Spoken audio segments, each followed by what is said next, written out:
L'endométriose, voilà un sujet à la fois d'actualité, parce qu'il se passe beaucoup de choses dans le bon sens, mais il faut bien reconnaître que c'est quand même aussi une maladie qui donne un constat difficile, puisque c'est quasiment la première cause d'errance médicale. Et aujourd'hui, on a quand même évolué dans le domaine de l'identification, de l'écoute, de la prise en charge, avec un certain nombre de pistes qui se développent, qui sont encore à l'étude. Mais ça mérite bien évidemment les explications de vos invités. Tiffaine Lebrun, vous avez créé et animé un podcast consacré à l'endométriose et qui est né d'ailleurs de votre propre histoire et vous allez me la raconter. Ce podcast s'appelle Parlons d'endo. À vos côtés, le docteur Sophie Warembourg, vous êtes gynécologue obstétricienne, responsable de l'hôpital de jour endométriose, Andorra, puisque c'est un phénomène dont vous allez nous en parler, régional, ouvert il y a 2 ans aux hôpitaux civils de Lyon. Alors, première question pour Tiffaine. Le titre de notre table ronde, l'endométriose, vous souffrez, ça va passer. Vous l'avez entendu souvent dans votre parcours, cette phrase ? Oui, et dans plusieurs sphères. En fait, la première fois que je l'ai entendue, cette phrase, c'est par ma maman et ma grand-mère qui véhiculent une forme de croyance. Et je sais que mon histoire se répète, que c'est vraiment quelque chose de très très fréquent dans notre culture. Si tu souffres, c'est presque bien pendant tes règles. Moi, ma grand-mère m'a dit, c'est que tu es plus fertile parce que tu as plus de sang, en fait. Donc, dans ce contexte-là de croyances limitantes, il y a un vrai problème de reconnaissance des douleurs et de prise en compte de la maladie, en fait, et de ses balbutiements. Et puis aussi dans le cadre médical, où pendant 5-6 ans, je suis allée voir une généraliste sans trop comprendre ce qui m'arrivait. Et elle a fini par me dire « Je pense que vous êtes de mauvaise foi. Je ne vais pas pouvoir vous donner d'arrêt maladie et arrêtez de venir me voir. » Donc c'était vraiment « Vous souffrez, ça va passer. Taisez-vous, en fait. » Voilà. Donc c'est du vécu, c'est mon expérience, mais malheureusement, elle est partagée par des millions de femmes en France aujourd'hui. Alors Sophie, c'est vrai que ça interpelle quand même beaucoup, parce que quelqu'un vient vous voir, vous dit j'ai mal, vous dites bah écoutez non, c'est dans la tête. Qu'est-ce qui fait qu'on n'a pas pour l'instant réussi, enfin c'est de mieux en mieux, mais à prendre au sérieux et surtout à mettre des étiquettes et une démarche médicale qui est quand même la base de notre métier? Alors je pense que quand même les choses ont évolué, ou sont en train d'évoluer. C'était peut-être, voilà, il y a des choses qui sont positives ces dernières années et qui ont évolué et qui permettent d'apporter des réponses. Plein de choses qu'on peut faire en plus, mais je pense que les freins principaux, c'était vers qui on adresse, qu'est-ce qu'on fait, quelle réponse on apporte aux patientes qui disent qu'elles ont mal. C'était une première chose. Ensuite, il y a effectivement un problème d'écoute, de banalisation des symptômes. Oui, vous avez mal, c'est dans votre tête, c'est normal d'avoir mal pendant les règles, pendant les rapports sexuels aussi. Banalisation vraiment des douleurs, et ça a été largement dit par d'autres intervenants aussi tout à l'heure. Voilà, mais principalement, je pense aussi de comment on oriente les patientes. Et je pense qu'on va en parler, mais... Oui, non, mais justement, c'est intéressant parce que cette espèce de déni qui existait depuis un certain temps vous a amené à créer un centre spécialisé, donc à vraiment identifier la maladie et de créer un centre pour la maladie. Quelles ont été, alors les motivations, on les comprend à peu près, et comment vous avez monté ça? Parce que c'est une sorte de réponse que vous alliez proposer. Vous dites, on ne savait pas trop quoi dire, donc vous avez quand même trouvé des choses. On n'est pas les premiers à avoir créé un centre dédié à l'endométriose. Donc c'est un hôpital de jour d'endométriose qu'on a créé au sein des Hospices civils de Lyon, sur les 3 sites des Hospices civils de Lyon. Il y a maintenant 2 ans, on a pris en charge plus de 1000 patientes.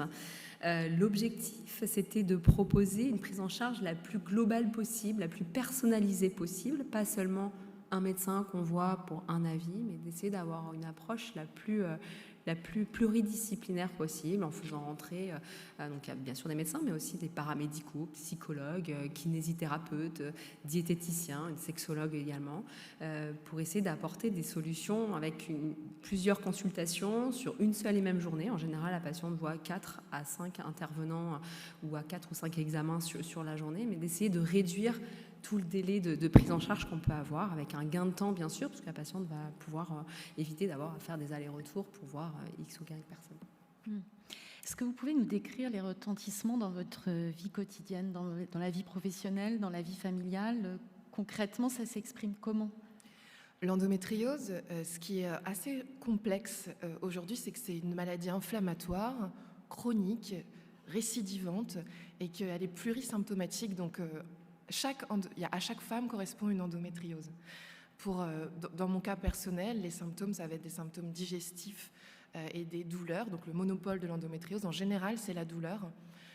J'ai aussi eu des difficultés à avoir un enfant, donc une infertilité. Ça va être assez insidieux parce que, par exemple, je vais avoir des douleurs après avoir mangé. Donc longtemps, on a cru que c'était un symptôme digestif. Donc il y a une vraie errance au niveau de la reconnaissance de la maladie. Pendant mes règles, avant mes règles, à l'ovulation. Il y a aussi un symptôme dont on ne parle pas assez, c'est la fatigue chronique. Et ça, ça peut doucement faire glisser les femmes, surtout les jeunes femmes qui ne comprennent pas ce qui leur arrive, vers une souffrance psychologique. Parce que le sommeil ne répare pas. Donc la fatigue chronique, on peut dormir 8 heures, 15 heures, on est toujours fatigué le lendemain. C'est souvent lié à l'inflammation qui nous épuise, avec tout le corps qui se monopolise. Et donc, là, quand je vous en parle, je pense que vous le sentez, il y a plein d'indicateurs qui brouillent les pistes. Et donc, c'est pour ça que c'est si difficile de reconnaître cette maladie, de la diagnostiquer. Et c'est pour ça aussi qu'il y a besoin aujourd'hui d'avoir une formation des médecins, que les médecins se parlent entre eux, de cette prise en charge pluridisciplinaire, et aussi que les médecins soient formés à accueillir les femmes. Parce que c'est une maladie qui se déclare quand elles ont parfois 15, 16 ans. On n'est pas armé pour poser les mots. Et donc, il y a toute cette approche de la médecine à repenser, parce qu'il y a du jugement. Chaque jour, j'ai une femme qui me dit « J'ai assez peur parce que j'ai mon rendez-vous avec mon gynéco dans 1 heure, j'ai peur qu'il ne me croie pas. » Et les retentissements concrètement dans la vie professionnelle, est-ce que ça peut avoir des incidences? Énormes, évidemment. Pardon, je n'ai pas répondu à la question. En général, les femmes soit cachent leur endométriose et se mettent un masque et se mettent en mode survie. Et elles arrivent à tenir quelques années, mais pas longtemps, parce que les symptômes se développent, le traitement est non suspensif. Ça met un terme souvent à certains projets, il y a des deuils à faire, on ne peut pas tout faire, on est très limité, il y a de la frustration. Je connais, une femme sur 2 a du mal à garder son emploi aujourd'hui. Donc c'est une maladie qui est très limitante et qui isole socialement. Alors Sophie, on voit bien les symptômes que vous évoquez. Quel est le profil des femmes qui peuvent venir vous consulter? Et est-ce qu'en fin de compte, ce même type de plainte aujourd'hui dans votre centre identifie mieux la maladie?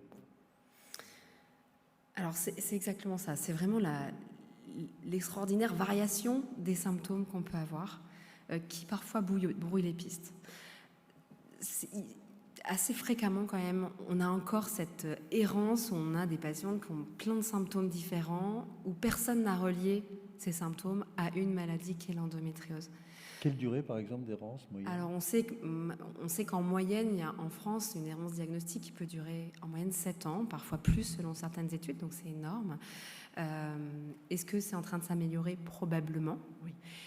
Mais on a encore des patientes qui nous disent, mon médecin m'a dit que c'est dans ma tête, que j'étais folle, que d'avoir des douleurs pendant les règles, c'est normal, que j'en faisais des histoires, je fais du cinéma. Même avec des courriers parfois qu'on adresse. Mais moi, j'ai montré votre courrier à mon médecin traitant, il dit que c'est un effet de mode. L'endométriose, on en parle beaucoup, c'est un effet de mode. Mais que ça passera et que vous n'avez pas... que c'est un peu du cinéma ce que vous faites. Donc vraiment, c'est vraiment ces remarques qui sont encore quotidiennes dans notre pratique, où bien sûr on essaye donc d'améliorer vraiment cette prise en charge et ce délai de prise en charge via la structuration des soins, la coordination des soins. Je ne vais pas parler des filières tout à l'heure, des filières régionales qui sont là dans chaque région pour essayer vraiment de structurer les soins entre professionnels, et puis nous d'essayer quand on sait qu'on a une suspicion ou qu'on a une endométriose qui est diagnostiquée, d'accélérer la prise en charge pour pas avoir une prise en charge qui s'étale sur des mois, voire des années, d'essayer d'accélérer un peu les choses pour proposer des solutions très concrètes. On ne parle pas que de chirurgie, mais vraiment, encore une fois, on parle de traitement médicamenteux, de traitement paramédical, d'activité physique. J'entendais parler tout à l'heure d'activité physique, tout ça qui va apporter des réponses concrètes, mais dès lors qu'on les voit une première fois, pour ne pas avoir à essayer de diluer cette prise en charge sur des années. Et justement, dans votre podcast, donc Les femmes se racontent, vous avez des témoignages. Est-ce que vous constatez des évolutions avec le temps, justement liées peut-être à ces centres qui se mettent en place, soit des changements dans la société? Est-ce qu'il y a déjà des choses qui bougent un peu? Alors, quand j'ai été diagnostiquée et que j'ai créé ce podcast, c'était il y a 5 ans. Il y a beaucoup de chemin qui a été fait et c'est très positif. Déjà, par les réseaux sociaux, dans les médias, on a entendu le mot endométriose, qui est une bonne chose. Ensuite, dans la connaissance de la maladie, il y a des chercheuses, notamment Axel Brûle-Porte, Marina Gvaskov, avec qui j'ai travaillé, qui analysent le sang des femmes. C'est une grande nouveauté. Enfin, on s'intéresse à l'analyse et vraiment sur des données scientifiques solides. On essaye d'avancer sur la compréhension de cette maladie qui est plutôt, a priori, une maladie immunitaire et inflammatoire. Donc, cette connaissance va aider les médecins à mieux prendre en charge les femmes. Et puis, il y a une amélioration dans l'accueil des patientes. Il y a de plus en plus de jeunes femmes qui sont prises en charge tôt. Il y a ce diagnostic précoce qui est en train d'être mis en place, qui va pouvoir aider aussi. Donc, évidemment, c'est super. Moi, quand j'ai découvert que j'avais de l'endométriose, j'en avais jamais entendu parler. Donc ça, il faut le dire, c'est positif. Ensuite, aujourd'hui, il y a quand même encore un gros souci. Je reçois des centaines de messages par jour, parce qu'il y a 300 000 femmes qui écoutent le podcast. C'est trop de femmes qui sortent en pleurant et qui ne savent plus où aller et qui décident d'abandonner leur parcours de soins parce qu'elles n'ont pas été bien dirigées, qu'on leur a dit que c'était pas vrai, qu'ils pouvaient rien faire pour elles parce que sur le plan digestif, c'est pas leur souci et qu'ils sont perdus.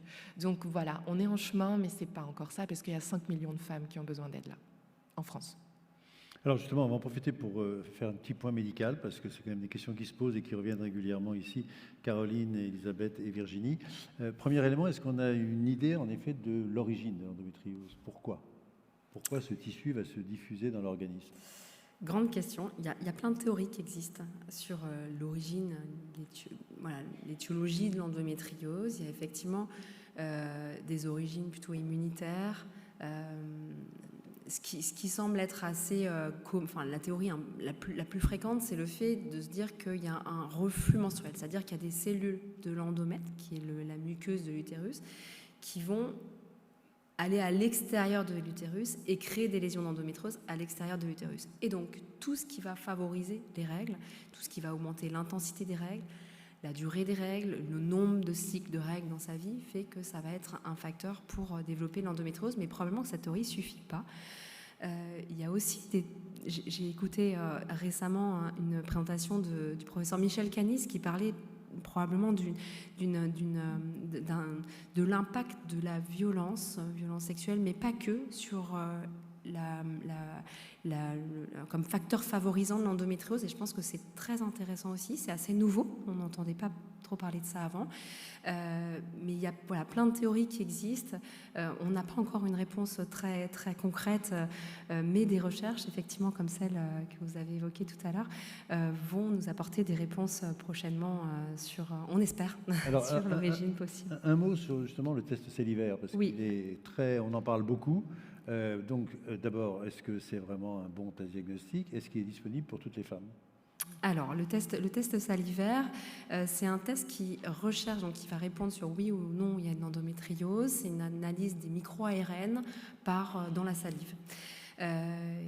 Il y a eu une étude clinique qui a montré une très bonne performance du test, c'est-à-dire qu'on dépiste bien, et quand on dit que c'est négatif, il y a peu de chances qu'il y ait des lésions quand même. Donc c'est un très bon test diagnostique, et il semble intéressant dans les cas où on n'a pas de confirmation en imagerie, c'est-à-dire qu'il n'y a pas de lésion visible en imagerie, et pourtant il y a des symptômes d'endométriose.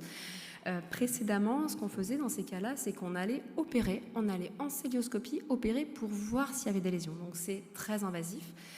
Parfois on opérait pour rien parce qu'il n'y avait pas de lésion, et puis ça reste une intervention chirurgicale. Et le test salivaire, l'objectif, c'est de répondre à cette question sans avoir de prise en charge chirurgicale invasive.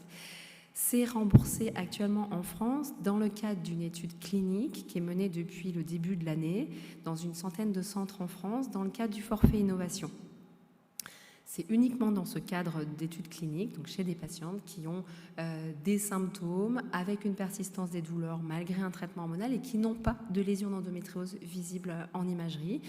Ça concerne, un forfait innovation a été accepté pour 25 000 patientes sur 3 ans.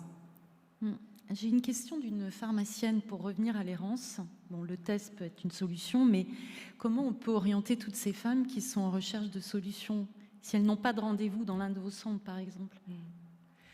Alors, en fait, dans l'accueil d'une patiente, en tant que patiente experte, et pour l'endométriose, les patientes expertes prennent encore beaucoup de place, les associations de patientes expertes, ce qu'on nous conseille, c'est d'accueillir la femme dans sa globalité, quels sont ses symptômes et de quoi elle a besoin. Il y a des médecines alternatives qui peuvent accompagner, donc de la sophrologie, du yoga, du mouvement. Si elle a 3 mois d'attente avant son rendez-vous gynéco, il y a des choses à lui proposer, changer son alimentation pour diminuer l'inflammation, avoir un suivi thérapeutique, et ça j'aime beaucoup entendre un médecin parler de cette approche aussi psychologique, parce que oui, des traumas, et il y a énormément de femmes qui disent pourquoi les médecins entendent pas ça, j'avais aussi besoin d'être accompagnée, parce que les traumas changent quelque chose dans le fonctionnement du corps, je ne vais pas rentrer dans les détails, mais ça peut être entendu et accompagné, et ça aide énormément le quotidien des femmes. Donc voilà, une pharmacienne, elle peut d'une part essayer d'orienter vers un centre de soins, un médecin spécialisé, même une sage-femme si les gynécologues ne sont pas tout de suite disponibles, et ensuite ouvrir à est-ce que votre alimentation, comment elle est, la micronutrition, quelques compléments alimentaires comme les oméga 3 aujourd'hui, le L-Gacérie, le PEA. Il y a des études en cours, il y a plus d'une centaine d'études en cours sur ces micronutritions qui peuvent aider les femmes. Et voilà, avancer ensemble, puisque c'est une maladie complexe. Le problème, c'est qu'aujourd'hui, c'est encore trop cloisonné. Et moi, j'ai l'impression, je suis tombée encore là il y a quelques semaines sur un médecin qui était obtus. Au lieu de me dire je ne sais pas, il me disait que ce que je disais c'était faux. Donc peut-être aussi se détendre dans faites-vous confiance, madame. Si vous avez mal, vous avez mal. Il n'y a pas besoin de prouver quoi que ce soit. Alors, il y a des questions qui rebondissent sur ce que vous venez de dire. Une sage-femme, Hélène Leroy, qui nous dit « La sage-femme fait partie des professionnels de premier recours pour le dépistage, diagnostic, traitement et orientation vers d'autres professionnels. Dans le cadre de l'endométriose, on va vous laisser réagir bien sûr, et j'en profite pour poser la question de Lucie également, qui nous dit qu'en est-il des thérapies complémentaires dans l'endométriose, que vous évoquez également. Alors sur la première remarque, effectivement, on n'a pas tous besoin d'un gynécologue expert pour la prise en charge de l'endométriose. On a vraiment des professionnels de premier recours, médecins traitants, médecins généralistes, sages-femmes, gynécologues médicaux de ville, qui peuvent tout à fait répondre à la prise en charge de façon très adaptée sur la pathologie, enfin tous les symptômes qui sont présentés. On peut effectivement s'aider d'un kiné, d'un diététicien, etc. Vraiment d'avoir une prise en charge qui n'est pas que dans un centre de référence avec un gynécologue expert. Sur la deuxième question, rappelez-moi. Les thérapies complémentaires. Thérapeutique complémentaire, donc c'est exactement ça, c'est qu'en fait il y a plein de propositions qu'on peut faire, certaines qui sont validées, d'autres qui le sont moins, mais qui peuvent l'être par la suite avec des recherches qui existent sur tout ce que vous avez cité tout à l'heure. Il faut essayer, il faut être accompagné par différents professionnels. Quand ça ne va pas, quand il n'y a pas de solution, il faut changer. Il faut aller voir d'autres professionnels et puis essayer d'avoir vraiment plusieurs lignes de différentes thérapies qui sont proposées, mais qui ne sont pas que chirurgicales et médicamenteuses, encore une fois. Dans le domaine alimentaire, par exemple, est-ce que vous avez des préconisations Sarah pose la question. Alors ça, c'est très débattu. Il n'y a pas pour l'instant de façon de validation scientifique sur un régime particulier. La chose qui est la plus prouvée, c'est par contre la consommation de viande rouge qui aggraverait les douleurs dans l'endométriose. Le reste n'a pas été validé scientifiquement. Par contre, on sait qu'on a ce qu'on appelle le syndrome de l'intestin irritable qui est très fréquemment associé à l'endométriose. Il y a une association qui a été prouvée, qui est très fréquente. Et ça, on sait que le syndrome de l'intestin irritable, même si ce n'est pas directement l'endométriose, on sait qu'on peut être amélioré par certains régimes qu'il faut parfois essayer. Ça va vraiment dépendre de chaque patiente. Une réduction du gluten, réduction du sucre, un régime anti-inflammatoire, etc. Mais il faut l'essayer. J'ai pas de réponse à faire qui est valable pour toutes les patientes qui ont de l'endométriose parce qu'il n'y a pas de validation scientifique actuelle là-dessus. Mais ça peut être essayé. Il y a des patientes qui me disent je ne tolère pas tel ou tel aliment. Supprimez-les peut-être. C'est de réduire au moins cette consommation de ces aliments que vous ne supportez pas. C'est parfois un peu du bon sens. Mais en tout cas, on peut essayer des choses, des régimes particuliers, et éventuellement bien se faire aider par un diététicien qui va essayer de vous apporter des réponses. Et en complément, la Society Endometriosis a parlé a fait une étude qui montre qu'à peu près 80% des femmes atteintes d'endométriose seraient atteintes d'une dysbiose, donc un dérèglement de la flore. Et moi, ça reste un mystère en tant que patiente experte, et dans ce combat qui est presque politique, qu'est l'endométriose, c'est pourquoi on ne nous le dit pas. Pourquoi on ne nous aide pas à régler, pour 80% des femmes, ce qui est quand même énorme en termes de stade de patiente, on dit on va prendre soin en fait de votre digestion, madame, en plus, en parallèle, pour que vous ayez moins de symptômes digestifs, pour éclaircir entre ce qui vient de l'endométriose, ce qui vient peut-être du mal, ou des dégâts qu'ont provoqué certains traitements hormonaux. Voilà, en fait, c'est dans ce confort-là et dans cette prise en charge globale que moi, je me suis sentie accompagnée et que j'ai vu 50% de mes douleurs diminuer. Alors, je ne sais toujours pas si c'était des douleurs liées directement à l'endométriose ou à d'autres choses qui en découlaient de par les traitements, mais un jour, une médecin m'a dit « Attendez, on va tout prendre en charge en même temps, on va voir ce qui se passe. » Et ça a changé ma vie. Mais j'ai mis 8 ans à trouver ce médecin. Et c'est le problème, c'est le combat d'aujourd'hui. C'est voilà, comment faire pour trouver ces médecins conscients, éclairés et compétents. Une question dans la salle. Voilà, on va venir vers vous.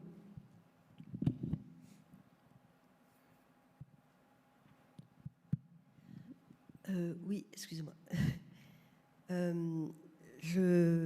J'ai entendu parler des EMA, qui est une symbiose de bactéries qu'on peut, donc on donne souvent à des animaux, mais que les humains peuvent ingérer aussi. Est-ce que vous connaissez? Est-ce que ça peut peut-être diminuer les symptômes de l'endométriose? Moi, je ne connais pas. Je n'ai pas de réponse à... Ah là, vous n'aurez pas de réponse. Non, désolée. Alors, écoutez, une nouvelle piste. On va, oui, monsieur, allez-y, une question rapide alors. Oui, Jacques Vernin, pharmacien, président de Fracophar Santé, c'est un syndicat professionnel. Alors moi, je n'ai pas entendu, sauf les cellules de l'endomètre qui migraient. Moi, je pense que l'endométriose, c'est une hyperestrogénie qui est due soit par les pilules anticonceptionnelles, qui sont dosées d'une manière standard, sauf que le statut féminin est totalement individuel. Pour certaines, c'est peut-être une infradose, pour d'autres, c'est peut-être une overdose. Et la vocation des estrogènes, c'est la multiplication cellulaire. Si ces estrogènes se fixent sur un autre tissu, eh bien, ils vont faire ce qu'ils doivent faire sur l'endomètre. Ils vont multiplier les cellules. Alors ça peut dégénérer en cancer du sein, ça peut dégénérer en endométriose, mais aujourd'hui, vous avez des polluants éternels, les PCB, les PFAS, qui sont hyperestrogéniques et qui sont présents dans l'eau de boisson, puisqu'on ne les sépare pas. Dans ce pays, on ne s'en occupe pas. Et aujourd'hui, vous avez comme conséquence ces perturbateurs endocriniens, une diminution de la fertilité des hommes qui n'ont plus assez de spermatozoïdes pour féconder les femmes, et puis, d'un autre côté, l'endométriose. Bon, Merci. On va s'arrêter là. Merci pour ce témoignage. J'ai une petite dernière question pour vous, c'est combien il y a de centres comme le vôtre en France? Alors, de centres alors, il y en a de plus en Centre avec un endométriose. hôpital de jour d'endométriose. Alors, centre expert d'endométriose, je ne pourrais pas vous donner des chiffres, mais il y en a de plus en plus.